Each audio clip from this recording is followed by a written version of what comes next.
Okay, so here's something I'm intending to try to start remembering to do. Because I tend to just do cold opens, where I just start the video and I just blah blah blah blah blah, like I babble, like I don't say anything. I'm Diz. I'm the titular 2K Mr. 2K7. Mark is Nightfire.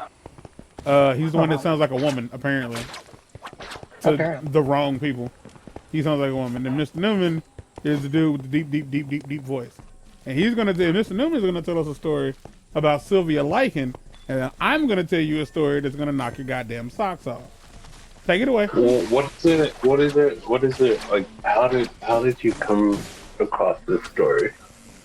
I, like many Americans, am so privileged to live a blessed life that I listen to stories about people being murdered for fun. And or torture. But yeah. Yeah, and or tortured, as we are about to hear. Well, all right then. That means that he skimmed through it and is genuinely concerned as to why the fuck I want him to read this. Well, I He's guess we will start from the beginning. Sylvia Marie Lycan, Please don't do that. born January 3rd, 1949, Hold on. died of 1949. Remember that shit. died October 26th, 1965, aged 16. She was an American teenager who was tortured Please and just murdered read it straight. Like get through it, cause by her I caregiver. I gotta get this story out to get to the fuckery. Why does she have a caregiver? Yeah, I thought she was mentally handicapped, but apparently she was like when they say caregiver in this situation, they just mean babysitter.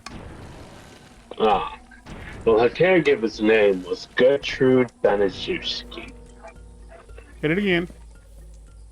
Banaszewski. Not you, but hit it again. Banaszewski. Bana... Bruce Banner. Oh, it's open. Last names ain't important.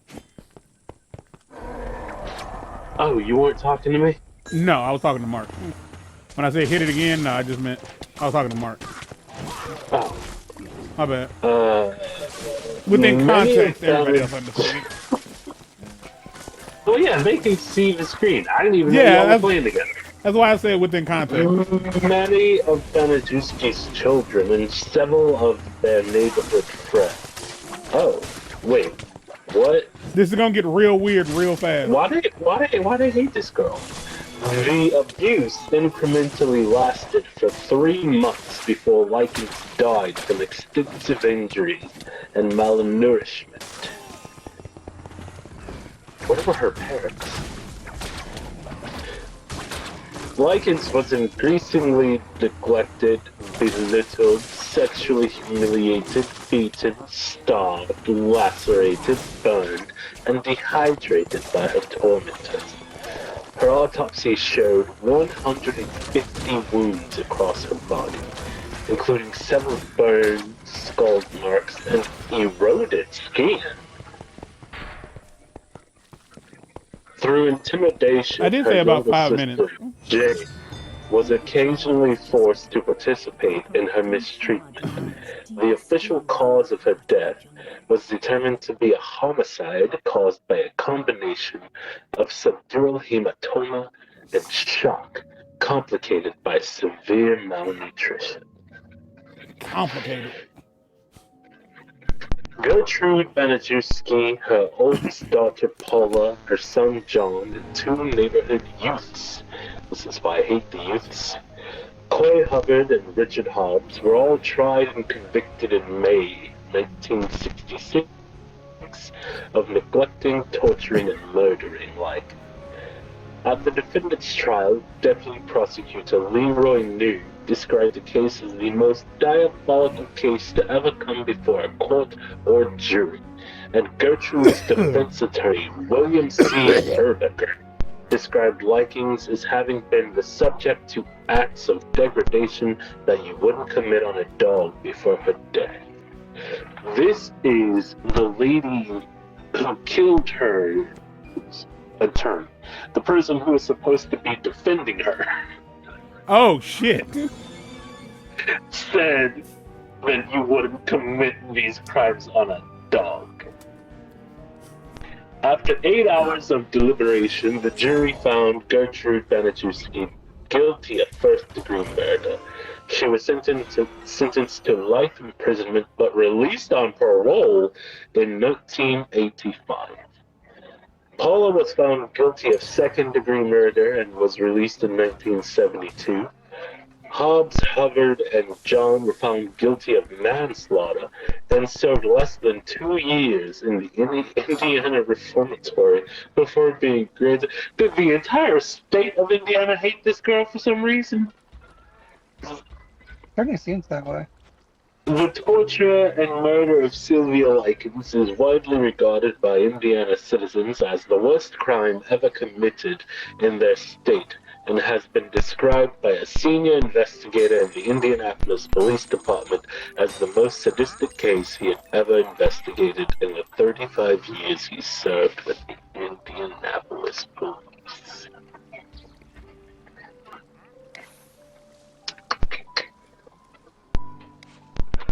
Let's see. Is that it? What else? What else? There's a whole lot they more. They have profiles on the people, the abuse, the turmoil. Shall I keep going? Oh, there's a section called escalation. Dear Jesus. Go to the abuse and the escalation. Because I don't give a fuck about the people.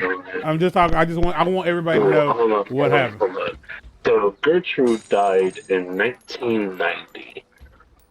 That lady lived for 30 more years after this person she murdered. She saw her father die from a sudden heart attack. She dropped out of school at 16. She had 4 kids. Her husband had a temper and beat her. They were together for 10 years before they got married. Then divorced. After they got divorced, she married another person. That one only lasted for 3 months. Then she got remarried to the first guy and had 2 more kids. And then they got divorced again in 63. Weeks after that, she began a relationship with a 20-year-old welder who also abused her. Then she had 1 kid with. After she had the kid, the welder left her. So she lived alone with her 7 children. She had 7 kids by the age of 36. She weighed only 100 pounds and was described as haggard, as a haggard, underweight asthmatic chain smoker, suffering from clinical depression due to the stress of 3 failed marriages. I didn't laugh at the lady. I just wanted him to tell the story. I didn't know he was gonna have such a good. I didn't know he'd find himself in such a good humor. Oh my goodness. She got checks from her first husband, who was a policeman, upon whom she primarily relied to financially support her children. She occasionally performed odd jobs with neighbors and acquaintances, such as sewing, cleaning, blah blah blah. Her monthly rent was $55. Okay. It was a while back, man. It was a long time ago. Sylvia Marie Likens was the 3rd of 5 children born to carnival workers.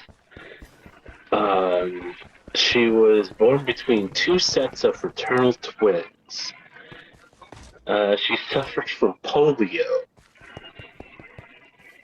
causing one of her legs to be weaker than the other. She was afflicted with a notable limp and had to wear a steel brace on one leg. Her parents' marriage was unstable. They often sold candy, soda, and beer, moving frequently and regularly experiencing financial differences. Their sons traveled with them in order to assist them, but Sylvia and her sister were discouraged. Out of concern for the safety and education as a result, both sisters frequently stayed with relatives, often their grandmother. In her teenage years, Sylvia earned money babysitting, running errands, performing ironing chores. She is described as friendly, confident, and lively. Although exuberant, Likens always kept her mouth closed when smiling due to a missing front tooth she had lost while roughhousing with one of her brothers during a childhood game. She was also fond of music, particularly the Beatles, and was notably protective of her markedly more timid and insecure younger sister. On several occasions, the two sisters would visit a skating rink, blah blah blah. By 1965, Sylvia and Jenny resided with their parents. The mother was arrested and subsequently jailed for shoplifting. Shortly thereafter, her father arranged for the daughters to live with Gertrude. There it is. The mother of two girls with whom the sisters had recently become acquainted while studying in school. Shortly after they moved in order for their father and their mother to travel to the East Coast with the carnival, with the understanding that Gertrude would receive weekly boarding fees of $20 to care for their daughters until they returned. During the initial weeks, Sylvia and Jenny were subjected to very little discipline or abuse. Likens regularly sang along pop records with Stephanie and willingly participated in housework. Both girls also attended Sunday school with the pastor and stuff about God. What? What are you using for a microphone? I don't have a microphone. I mean, like... Yeah, you do. Because otherwise we wouldn't be able to hear you. Like, are you... You're so smart. You're so clever. Oh my god, everybody applaud. Is that just because you were like, well, damn, I didn't... What's the problem? You sound awful.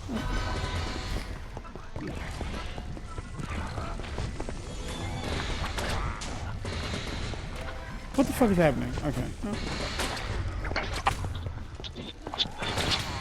Are you using the Oculus? No, why? I'm about to say, I don't know, because it's like for like $1 million device. Its microphone is shit. Why? What about now? Well, I don't know. You'd have to go back to reading the story.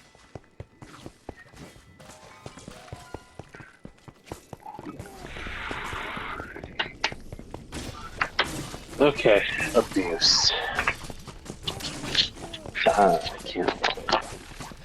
So, why exactly was she living with other people? Well, Yeah, see, you didn't even want to read this. No, I just couldn't hear you. Because her mom got arrested and was in jail. And so her dad arranged for her and her sister to live with Gertrude while he wasn't doing it.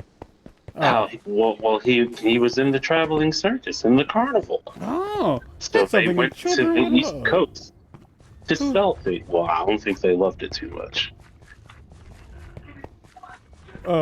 Mark? So he was gone. Yeah. Where are you at, man? And okay. I thought it disconnected you. All right, bro, go ahead. Yeah, he was gone and was paying this lady to look after his kids while they went and did carnival things. I thought he was going to say crack. I really thought he was going to say crack. I mean, carnival things are crack. I don't know why you would say that. That sounds awful. Although Lester Likens had agreed to pay Gertrude Banachewski $20 a week in exchange for the care of his daughters, after approximately 2 weeks, these payments failed to consistently arrive upon the prearranged dates, occasionally arriving 1 or 2 days late.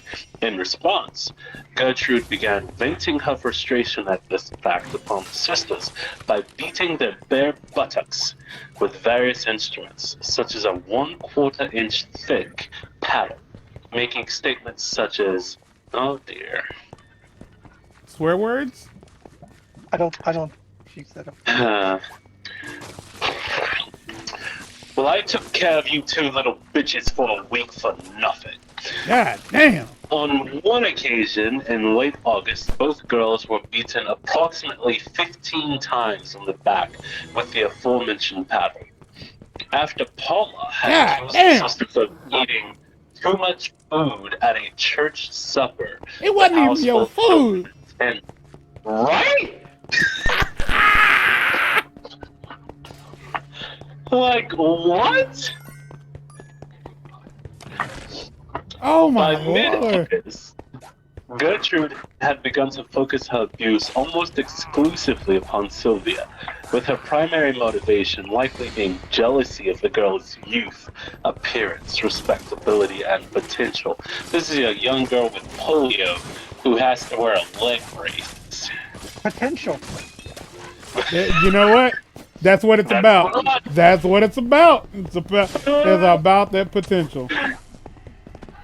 According to subsequent trial testimony, this abuse was initially inflicted upon Sylvia after she and Jenny had returned to the residence from Arsenal Technical High School as well as on the weekends. I'm sorry, what? This initial abuse included subjecting Likens to beatings and starvation, forcing her to eat leftovers or spoiled food out of garbage cans. On one occasion, Likens was accused of stealing candy she had actually purchased. On another occasion, in late August, why is everything in August? Likens was subjected to humiliation when she claimed to have a boyfriend in Long Beach, whom she had met in the spring of 1965 when a family lived in California. In response, Gertrude asked if Sylvia had ever done anything with a boy, to which Likens, unsure of her meaning, replied, "I guess so," and explained that she had gone skating with boys there and had once gone to a park on the beach with them. Continuing the conversation with Jimmy and Stephanie, Sylvia mentioned that she had once laid under the covers with her boyfriend. Upon hearing this, Gertrude asked, "Why did you do that, Sylvia?" Likens replied, "I don't know," and shrugged. Several days later, Gertrude returned to the subject, with Likens telling her, "You're certainly getting a big in the stomach, Sylvia. It looks like you're going to have a baby." Likens thought Gertrude was kidding with her, so "Yeah, it sure is getting big. I'm just going to have to go on a diet." This is like, wow, this is during the time this bitch is being starved and some more shit. Alright. Not yet. It hasn't gotten that bad yet. Oh, okay, my bad. She's just being beaten. Oh, okay. Ate too much at church. Oof, boy. Gertrude then informed her and the other girls in the house that whenever they did something with a boy, they would be sure to have a baby. She then kicked Likens in the genitals. Kicked her right in the pussy. He didn't see it coming. He did not. Paula, who is Gertrude's own daughter, herself was 3 months pregnant and also jealous of Likens' physical appearance. Polio then participated you know what, in attacking Likens. The wild part about this is, like, clearly being thin is more important than being able to walk. At least to these particular people. No, probably to most people. Okay. I feel like most people would rather be thin than be fat, and like be thin in a wheelchair than be fat and wobbling around. Gobble till you wobble. So Paula participated in attacking Lycans, knocking her off a chair and onto the kitchen floor, shouting, "You ain't fit to sit in a chair." You ain't fit to sit. On another occasion, as the family ate supper, Gertrude, Paula, and a neighborhood boy named Randy Gordon Lepper force-fed Lycans a hot dog overloaded with condiments, including mustard, ketchup, and spices. Lycans vomited as a result and was later forced to consume what she had regurgitated. Some people gotta pay for that. Yum. In what was Lycan's only act of retaliation, she is alleged to have spread a rumor at Arsenal Technical High School that Stephanie and Paula were prostitutes because she was upset with the household, singling her out for similar accusations. While at school, Stephanie was jokingly propositioned by a boy who told her that Lycans had started the rumor about her. Upon returning home that day, Stephanie questioned Lycans about the rumor, and she admitted to starting it. Stephanie punched her in response.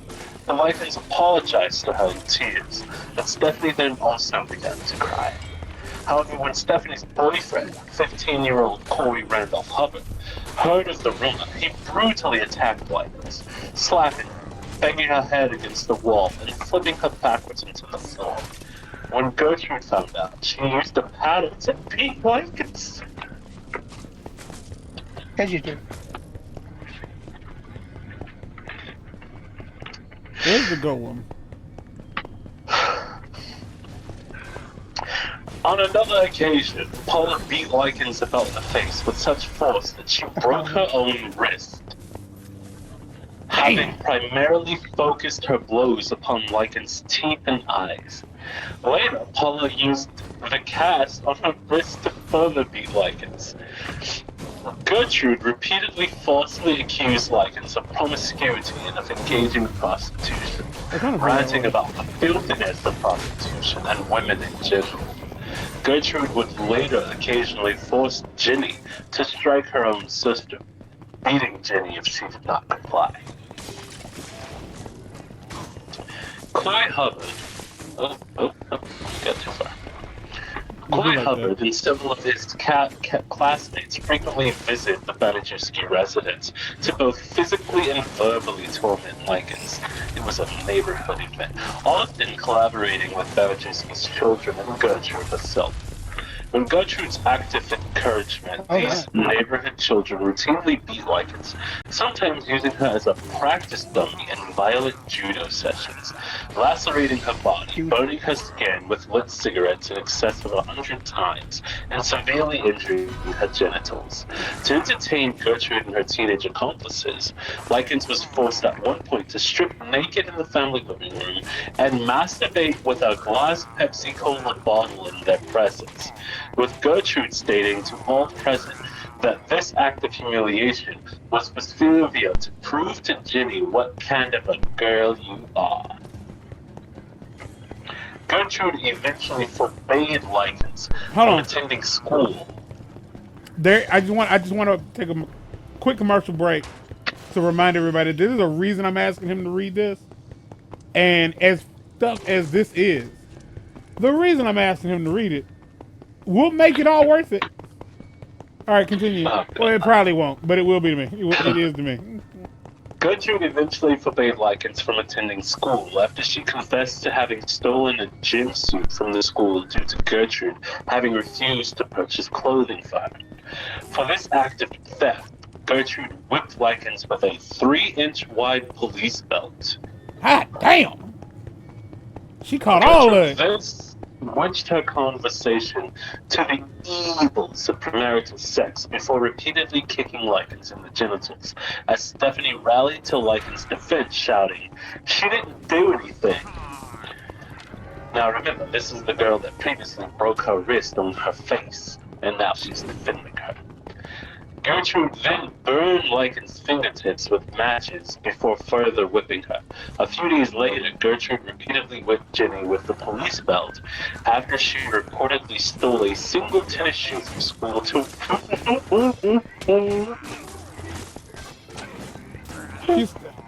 stole a single signature to do what? To wear on her strong foot. My right foot.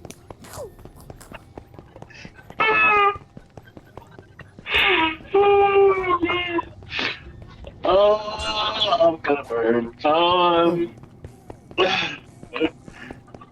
God, I have tears. Oh, God. Oh, that's sad, man. Come on. Get it together, It is dog. sad. That's why I have tears. That's why I have tears, because it's so sad. Yeah, that's what I meant. So sad. This turmoil. Whew. The Lycan siblings were Where are we fearful going? of notifying either family members or adults at the school of the increasing incidents of abuse and neglect they were enduring, as both were afraid that doing so would worsen the situation. Jenny, in particular, struggled against the urge to notify family members, as she had been threatened by Gertrude that she would herself be abused and tortured to the same degree as her sister if she did so. Jenny was also subjected to bullying by girls in her neighborhood, in addition to occasionally being ridiculed or beaten whenever she alluded to Sylvia's situation. In July and August, both Lester and Elizabeth Likens would occasionally return to Indianapolis to visit their daughters, whenever the travel schedule afforded them the opportunity. The last occasion Lester and Elizabeth visited their daughters was on October 5th. On this occasion, neither girl exhibited any visible sign of distress about their mistreatment to their parents. This was likely because both were in the presence of Gertrude and her children. Almost immediately after her parents left the Beneduski household on their final visit, Gertrude turned to face Likens and stated, "What are you going to do now, Sylvia? Now they're gone." On one occasion in September, the girls encountered their older sister Diana Schumacher at a local park. Both Ginny and Sylvia informed Diana about the abuse they were enduring at the hands of their caregiver, adding that Sylvia was being specifically targeted for physical abuse and almost always for things she had neither said nor done. Neither sister mentioned the actual address where they resided initially. Diana believed her sisters must have been exaggerating their crimes regarding the scope of their mistreatment. You couldn't just look at her and tell that she was getting the ever-living shit beaten out of her? You could just look at her and more say, like, I ain't about to let you mess up my life. I don't feel like taking y'all in. oh, Several weeks prior to this, Sylvia and Jenny had encountered Diana in the same park while in the company of 11-year-old Marie Beneduski, and Sylvia had been given a sandwich to eat when she mentioned to her sister that she was hungry. Likens remained silent about the matter, although Marie revealed this fact to her family in late September. In response, Gertrude accused Likens of engaging in gluttony before she and Paula choked and bludgeoned her. The pair then subjected Likens to a scalding bath in order to cleanse her of sin, with Gertrude grabbing Likens' hair and repeatedly banging her head against the bath to revive her whenever she fainted. I fainted, Mark. Come touch me. Shortly after this incident, the father of a neighborhood boy named Michael John Monroe phoned the high school to anonymously report that a girl with open sores across her entire body was living at the Beneduski household.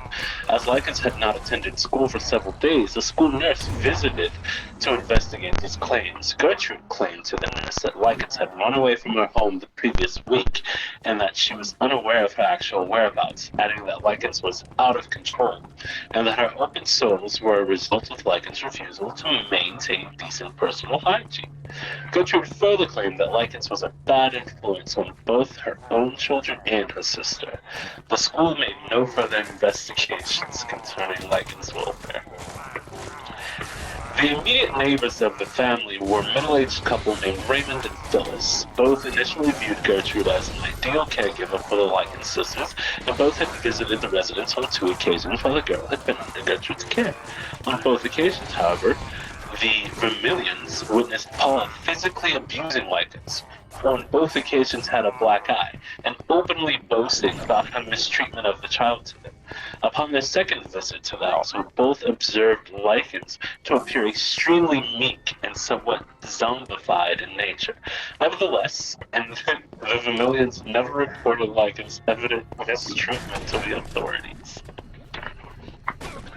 On or about October 1st, Diana Schumacher, this is the oldest sister, discovered that her sisters were at the Benechuski residence. She visited the property and, in an attempt to initiate regular contact, Gertrude, however, refused to allow Diana entry to the property, stating that she had received permission from their parents not to allow either of the girls to see her. She then ordered Diana to leave the property.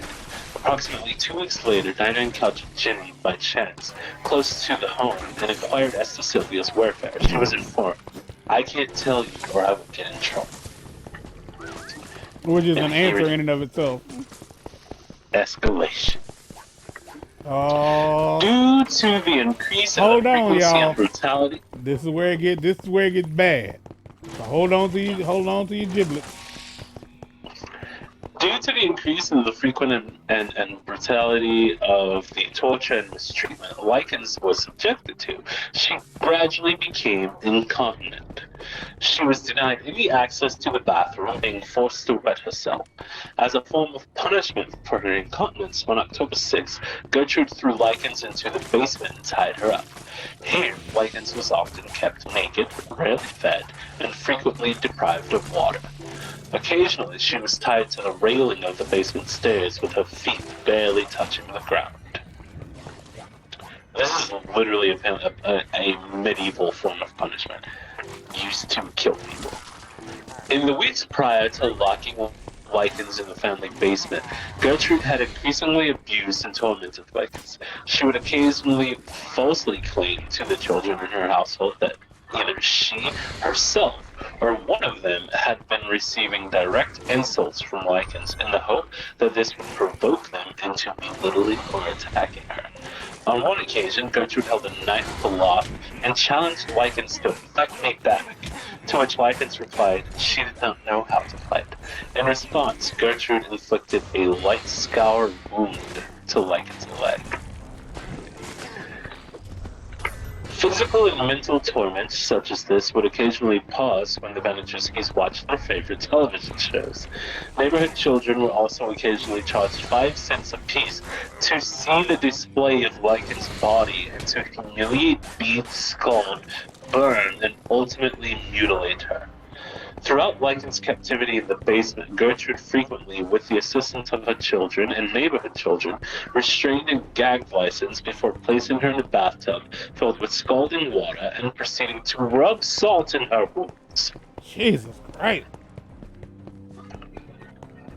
On one occasion, Gertrude and her 12-year-old son, John Jr., rubbed urine and feces from Gertrude's 1-year-old son's diaper into Likens' mouth before giving her a cup half filled with water and stating the water was all she would receive for the remainder of the day.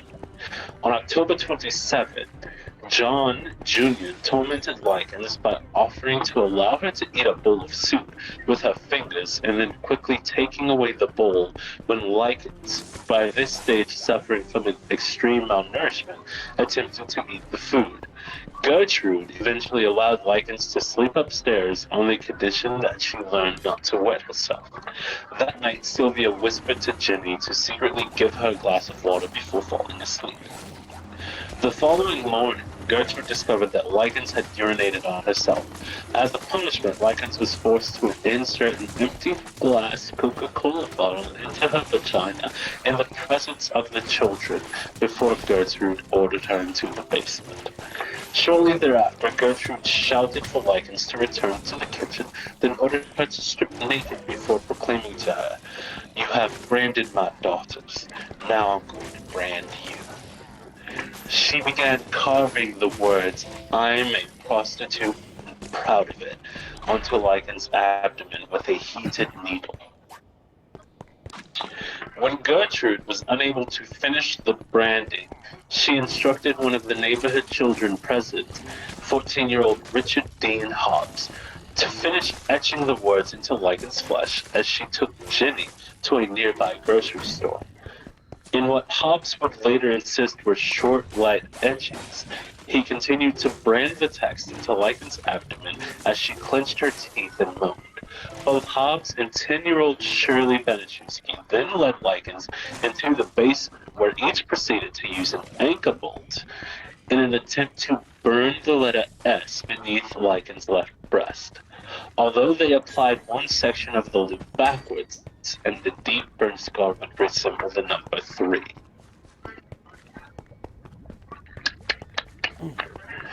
Gertrude later taunted Lycans by claiming she would never be able to marry due to the words carved on her stomach stating, "Sylvia, what are you going to do now? You can't get married now. What are you going to do?" Weeping, Lycans replied, "I guess there's nothing I can do." Later that day, Lycans was forced to display the carving to neighborhood children, with Gertrude claiming she had received the inscription at a sex party. That night, Sylvia confided to her sister Jenny, "I know you don't want me to die, but I'm going to die. I can tell it." The following day, Gertrude Benichewski woke Lycans, then forced her to write a letter as she dictated the contents, which were intended to mislead her parents into believing their daughter had run away from the Benichewski residence. The content of this letter was intended to frame a group of anonymous local boys for extensively abusing and mutilating Lycans after she had initially agreed to engage in sexual relations with them before they inflicted the extreme abuse and torture upon her body. After Lycans had written this letter, Gertrude finished formulating her plan to have John Jr. and Jenny blindfold Sylvia, then take her to a nearby wooded area known as Jimmy's Forest and leave her there to die. After she had finished writing the letter, Lycans was then again tied to the stair railing and offered crackers to eat, although she refused them, saying, "Give it to the dog. I don't want it." In response, Gertrude forced the crackers into Lycan's mouth before she and John beat her, particularly around the stomach. Okay, October 25th. Lycans attempted to escape from the basement after overhearing a conversation between Gertrude and John Jr. pertaining to the family's plan to abandon her to die. She attempted to flee to the front door, however, due to her extensive injuries and general weakness, Gertrude caught her before she could escape the property. Lycans was then given cracker seed but was unable to consume the food due to her extreme state of dehydration. Gertrude forced the crackers into her mouth before repeatedly striking her in the face with a curtain rod until sections of the instrument were bent into right angles. Coy Hubbard then took the curtain rod from Gertrude and stuck Lycans one further time, rendering her unconscious. Gertrude then dragged Lycans into the basement. That evening, Lycans desperately attempted to alert neighbors by screaming for help and hitting the walls of the basement with a spade. One immediate neighbor of the Benichewskis would later inform the police that she had heard the desperate commotion and that she identified the source as emanating from the basement, but that as the noise had suddenly ceased at approximately 3 a.m., she decided to not inform the police about the disturbance. By the morning of October 26th, Lycans was unable to either speak intelligibly or correctly coordinate the movements of her limbs. Gertrude moved Lycans into the kitchen and, having propped her back against the wall, attempted to feed her a donut and a glass of milk. She threw Lycans to the floor in frustration when Lycans was unable to correctly move the glass of milk to her lips. She would then return to the basement. Shortly thereafter, Lycans became delirious, repeatedly moaning and mumbling. When Paula asked her to recite the English alphabet, Lycans was unable to recite anything beyond the first 4 letters or to raise herself off the ground. In response, Paula verbally threatened her to either stand up or she would inflict a long jump upon her. Gertrude then ordered Lycans who had defecated, to clean herself. What is a long jump? Oh, it's an actual long jump. She's gonna jump on from real far away. All right then. That afternoon, several of Lycans' other tormentors gathered in the basement. Lycans jerkingly moved her arms in an apparent attempt to point at the faces of the tormentors she could recognize, making such statements as, "You're Ricky," and "You're Gertie," before Gertrude tersely shouted, "Shut up! You know who I am." Minutes later, Lycans unsuccessfully attempted to bite into a rotten pear she had been given to eat, stating she could feel the looseness in her teeth. Upon hearing this, Jenny replied, "Don't you remember, Sylvia? Your front tooth was knocked out when you were 7. Jenny then left Sylvia in the basement to perform gardening chores for neighbors in the hope of earning spending money. In an attempt to wash Lycans, a laughing Jontu is sprayed her with a garden hose, brought to the house that afternoon by Randy Lepper, at Gertrude's request. Pause. Lycans again. All right, we're gonna have to save this one for the next episode. I didn't know it was gonna be this long. But I will tell y'all, the first time I listened to this, I don't remember like what channel I listened to it on, but the first time I listened to this story, I had to listen to it in segments because of how fucked up it was.